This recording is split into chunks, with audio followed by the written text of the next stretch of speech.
கிராத்தக 2 உங்களுக்கு புரியுற மாதிரி சொல்லணும்னா களவாணி 2. ஆனா களவாணி இதுல வந்துட்டு சேம் படம் நம்ம கன்னடத்துல வந்து யஷ் பண்ணிருக்காரு. ஆனா கிராத்தக 2 வந்துட்டு களவாணி 2வோட ஸ்டோரி இல்ல.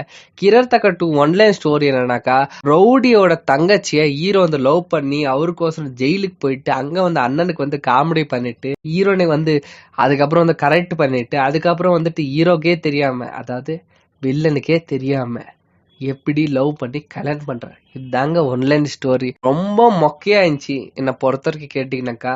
நான் கிராத்தக்கா 1 வந்து கன்னடத்துல யஷ் பண்ணியிருந்தாரு, அவரு ஆக்டிங் நல்லா இருந்துச்சு. தமிழ்லயும் 1 நல்லா இருந்துச்சு. தமிழ்ல 2 வந்துட்டு பொலிட்டிக்ஸ் லெவல் எடுத்துட்டு போயிருக்காங்க. கன்னடத்துல வந்துட்டு ரொம்ப மொக்கையா எடுத்துட்டு போயிருக்காங்க. என்னை பொறுத்த வரைக்கும் கேட்டீங்கன்னாக்கா, நான் பார்த்தல கொஞ்சம் வர்ஸ்டான மூவி இதுதாங்க.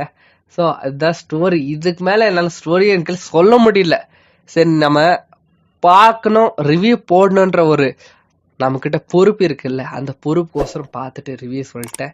ஏன்னா இதுக்கு விட ஷார்ட்டா ரிவ்யூ சொல்ல முடியாது. ஓகேவா? தேங்க்யூ.